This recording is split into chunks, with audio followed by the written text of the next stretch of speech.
Welcome back friends. तो आज की इस वीडियो के अंदर हम लोग अपने इस वेब पेज को रिस्पॉन्सिव बनाना स्टार्ट करेंगे।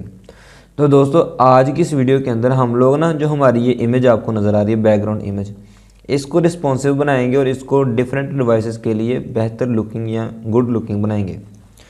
तो चलिए सबसे पहले हम अपने कोड की तरफ चलते हैं, HTML के डॉक्यूमेंट की तरफ चलते हैं। तो ये हमारा HTML का डॉक्यूमेंट है। दोस्तों आपने इसे देख के घबराना नहीं है, मैं सिर्फ आपको बताता हूँ कि इसके अंदर कौन सी चीज़ हमारी इस इमेज को हैंडल कर रही है। यहाँ पे ना सेक्शन है, ये सेक्शन ID प्रोडक्ट ओवरव्यू, जिसमें ये H1 टैग लगा हुआ है। दरअसल ये जो इमेज है ये इसी के बैकग्राउंड में लगा है।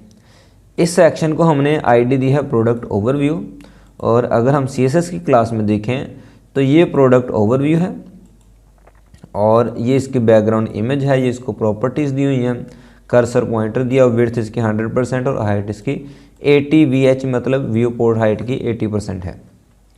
तो ये इसकी हमने सिर्फ ना आज की इस वीडियो के अंदर आपने सिर्फ इसी प्रोडक्ट ओवरव्यू के ऊपर फोकस करना है और मज़ीद किसी चीज़ से परेशान नहीं होना। और हम अब इसको रिस्पॉन्सिव बनाएंगे इस बैकग्राउंड इमेज को। तो दोस्तों सबसे पहले एक बात याद रखें, हम जो अपनी वेबसाइट या इस वेब पेज को रिस्पॉन्सिव बनाएंगे वो मोबाइल फर्स्ट डिज़ाइन से है कि सबसे पहले हमने ज़हन में रखना है कि हमारी जो वेब पेज है ये मोबाइल के अंदर अच्छा दिखना चाहिए। तो अगर मैं स्क्रीन को छोटा करूं तो देखेंगे ये हमारी स्क्रीन के अंदर ना, ये देखें अच्छा छोटी स्क्रीन पर बिल्कुल अच्छा नज़र नहीं आ रहा, ये देख लें। तो सबसे पहले तो मैं इसको छोटी स्क्रीन पर अच्छा दिखाना चाहता हूँ, तो उसके लिए क्या करूँगा, मैं अपने इस कोड को चेंज कर दूँगा। जैसे कि ये इमेज बड़ी है, अच्छी तरीके से छोटी स्क्रीन पर नज़र नहीं आ रही, तो मैं इसकी ना जो हाइट है इसको 80 VH से कम करके 30 VH पे कर देता हूँ। तो यह 30 की बजाय भी इसे 25 पे कर देता हूँ, मेरे ख्याल से 25 ज़्यादा बेस्ट रहेगा। अब जैसे मैं सेव करके इधर रिफ़्रेश करूँगा ना, तो ये देखें ये जो हमारी अब इमेज है ये छोटे डिवाइस पर अच्छी लग रही है, लेकिन ये देखें ये बड़े डिवाइस पे के लिए बिल्कुल अच्छी नहीं लग रही। लेकिन हम चाहते हैं कि मोबाइल फर्स्ट व्यू बनाएं कि सबसे पहले जो मोबाइल पे चीज़ नज़र आए वो अच्छी लगे। तो मोबाइल पे तो एक हिसाब से हमारी इमेज अच्छी लग रही है। अब उसके बाद मैं चाहता हूँ कि जैसे ही इमेज जो है इमेज इस साइज़ से ज़्यादा हो तो उस वक्त इसका साइज़ चेंज हो जाए। जैसे कि अगर यहाँ पर आप गौर करें ना, तो इस वक्त इस जो हमारी विड्थ है इस डिवाइस की वो है तकरीबन 360 पिक्सल्स। तो इसके लिए हम लोग क्या करते हैं, हम लोग इसके लिए CSS की प्रॉपर्टी का यूज़ करते हैं, मीडिया क्वेरीज का। तो दोस्तों ये मीडिया क्वेरीज CSS की जो रिस्पॉन्सिव डिज़ाइन है उसके लिए काफ़ी ज़्यादा इंपॉर्टेंट है। इसको लगाने का तरीका सबसे पहले @ उसके बाद हम लोग लिखते हैं मीडिया, और मीडिया के बाद हम लोग पैरेंथेसिस लगाते हैं। पैरेंथेसिस के अंदर हम लोग कोई भी कंडीशन लिखते हैं जो कंडीशन होनी चाहिए। दरअसल ना ये जो मीडिया क्वेरी स्टेटमेंट है ये बिल्कुल इफ़ स्टेटमेंट की तरह काम करती है। जैसे कि मैं यहाँ पर मिन विड्थ लगा देता हूँ, मिन विड्थ, और वो मैं लगाता हूँ 360 पिक्सल्स के। अब ये जो आगे कोड होगा ये दरअसल ना ये मीडिया क्वेरी एक इफ़ स्टेटमेंट की तरह काम करती है। ये हमारे ब्राउज़र को बताती है कि ये जो इसके अंदर वाला कोड है ये उस वक्त रन करना चाहिए जब इसकी specific condition minimum width 360 pixel हो या इससे ज़्यादा हो। तो इसके अंदर कौन सा कोड है, इसके अंदर मैं इसी को सेलेक्ट करूँगा। मैंने इसे कॉपी किया और कॉपी करने के बाद इसे इधर पेस्ट कर दिया। तो अब मैं इसको कर्ली ब्रैकेट्स लगाता हूँ और इसको मैं हाइट दे देता हूँ, वो मैं देता हूँ इसको 40 व्यू पोर्ट हाइट। तो जैसे मैं 40 व्यू पोर्ट हाइट देता हूँ, अब ये जो कोड है ना ये @media ये क्या बताएगा, ये ब्राउज़र को बताएगा कि जब मिनिमम विड्थ 360 पिक्सल्स हो तो उसके बाद ये वाला जो हमारा कोड है ये रन करना चाहिए। मतलब प्रोडक्ट ओवरव्यू में 25 VH की बजाय 40 VH रन होना चाहिए। तो चलिए इसका रिजल्ट देखते हैं ज़रा। तो मैं इसको ज़रा रिफ़्रेश कर लूँ, रिफ़्रेश करने के बाद आपसे दोबारा ज़रा देख सकते हैं कि ये देखें छोटे डिवाइसेस पे इस तरह नज़र आ रहा है, लेकिन जैसे ही इसकी विड्थ हमारे गिवन विड्थ से ज़्यादा क्रॉस करती है, जैसे कि मैंने इधर लिखा हुआ है अगर देख लें तो इधर है 360 पिक्सल्स। तो जैसे मैं इसकी विड्थ बढ़ाता हूँ और ये 360 पिक्सल को क्रॉस करते तो आप देखें, ये देखें यहाँ पर इसकी विड्थ और है, लेकिन जैसे ही 360 पिक्सल क्रॉस किया इसकी विड्थ बढ़ गई। तो इस तरीके से 360 पिक्सल वाले डिवाइस पे ये अच्छी नज़र आने लग गई है। अब जैसे जैसे मैं इसको मज़ीद बढ़ा रहा हूँ तो ये देखें इससे ज़्यादा बड़ी डिवाइसेस पे ये फिर से अच्छी नहीं लग रही। तो हम लोग इस तरह कर सकते हैं कि डिफरेंट डिवाइसेस के लिए डिफरेंट मीडिया स्क्रीन्स या मीडिया क्वेरीज लगा सकते हैं। तो जैसे मैं चाहता हूँ कि जैसे हमारे पास कुछ टैबलेट्स होते हैं, कुछ लोग टैबलेट्स में हमारे वेब पेज को व्यू करते हैं तो उनकी स्क्रीन थोड़ी सी ज़्यादा बड़ी होती है। तो जैसे कि यहाँ पर मैं चाहता हूँ कि यहाँ से जब आगे मज़ीद जाए ना, तो आप ज़रा यहाँ पे गौर करें, यहाँ पर 612 पिक्सल्स है इसकी विड्थ। तो मैं इसकी मज़ीद कंडीशन लगाता हूँ 612 पिक्सल्स। तो मैं इधर आता हूँ मीडिया क्वेरीज़ पे और यहाँ पर एक और मीडिया क्वेरी ऐड करता हूँ।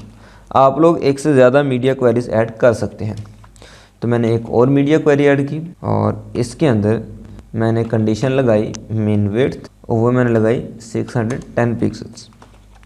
तो 610 पिक्सल्स के बाद मैं इसके अंदर कोड के अंदर दोबारा इसी प्रोडक्ट ओवरव्यू को सिलेक्ट करूँगा, क्योंकि मैं आपको बता रहा हूँ कि आज की इस लेक्चर के अंदर मैं सिर्फ इस प्रोडक्ट ओवरव्यू या इस इमेज को जो हमारी बैकग्राउंड के अंदर है इसी को हैंडल करूँगा और उसी को रिस्पॉन्सिव बनाऊँगा।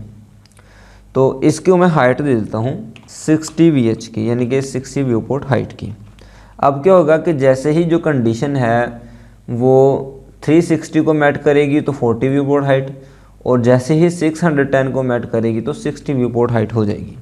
अब जैसे मैं इधर रिफ़्रेश करूँगा तो ये देखें, आप ज़रा हम शुरू से आते हैं, ये देख लीजिए हमारी छोटी स्क्रीन जैसे ही बड़ी हुई साइज़ बड़ा हो गया, और जैसे ही इसको मज़ीद बड़ा करूँगा ये देखें यहाँ पर इसकी हाइट कम है, लेकिन जैसे ही ये अपनी 610 पिक्सल को क्रॉस करती है तो उससे क्या होता है, इसकी जो हाइट है वो बड़ी हो जाती है और इस तरीके से ये मज़ीद बड़ी डिवाइस पे भी पिक्चर अच्छी लग रही है। लेकिन अगर देखा जाए तो यहाँ पर भी ये पिक्चर तकरीबन इतनी ज़्यादा अच्छी नहीं लग रही। तो मैं चाहता हूँ कि 900 पिक्सल्स के बाद इसकी हाइट है वो मज़ीद बड़ी हो जाए, ताकि जो ऐसे डिवाइसेस जिनकी स्क्रीन 900 पिक्सल से ज़्यादा है उन डिवाइसेस पे भी हमारी जो इमेज है या हमारी वेब पेज है वो अच्छा लगे। तो उसके लिए क्या करता हूँ, मैं सिंपल इसको कॉपी करता हूँ सारे और इधर पेस्ट कर देता हूँ। अब पेस्ट करने पे मैंने यहाँ पर जो इसकी कंडीशन है वो मैं चेंज कर देता हूँ। मैं ऐसे कर देता हूँ 900 पिक्सल्स और इसकी हाइट है वो मैं कर देता हूँ 80। तो 80 करने के बाद मैं सेव करूँगा और रिफ़्रेश करने के बाद आप देखेंगे कि जो इसकी हाइट है ये बढ़ गई। तो अब देख लें, अब जैसे इसकी हाइट कम होगी तो वापस अपने 60% पे, और जैसे बढ़ी 80% पे। तो इस तरीके से अगर मैं इसे ख़त्म कर दूं तो हमारी 100% में भी ये फिर थोड़ी सी छोटी लग रही है। तो मैं इसको इससे ज़्यादा जो है 900 पिक्सल के बाद फ़र्ज़ किया मैं टारगेट कर लेता हूँ 1000 पिक्सल को। तो मैं सारे कोड को कॉपी करता हूँ और कॉपी करने के बाद इधर पेस्ट करता हूँ, और पेस्ट करने के बाद मैं इधर 900 के बजाय मैं इधर लगा देता हूँ 1000 पिक्सल्स। अब सेव करने के बाद मैं इधर जब दोबारा रिफ़्रेश करूँगा तो कोई असर नहीं हुआ, क्योंकि मैंने इसकी जो व्यू पोर्ट हाइट है इसको चेंज नहीं किया। तो मैं इसकी व्यू पोर्ट हाइट को बदल देता हूँ 100 VH तक। तो जैसे मैंने सेव करके इधर रिफ़्रेश करूँगा, रिफ़्रेश करने पे आप देखेंगे अब जो इसकी हाइट है कंप्लीट वेब पेज पे हो गई है। अब ज़रा सारा काम दोबारा देखते हैं कि जो हमारा वेब पेज है ये छोटी स्क्रीन पर किस तरह बिहेव करेगा। तो ये देखें, हम लोग दोबारा ज़रा शुरू से कर रहे हैं कि ये हमारा मोबाइल व्यू है, और जैसे जैसे स्क्रीन बड़ी होगी वैसे वैसे जो हमारी इमेज है इसका साइज़ भी क्या कर रहा है, ये देखें ये बढ़ रहा है।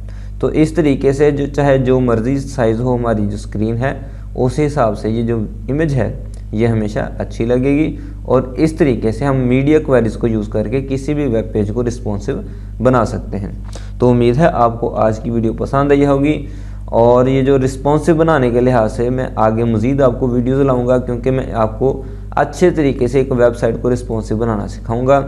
तो अगर आपको ये वीडियो पसंद आई हो तो इस चैनल को सब्सक्राइब ज़रूर करें और लाइक ज़रूर करें। और उसके अलावा अगर आप मज़ीद वीडियोस देखना चाहते हैं तो आप लोग इसकी प्लेलिस्ट में जाके भी सारी वीडियोस तरतीब से देख सकते हैं।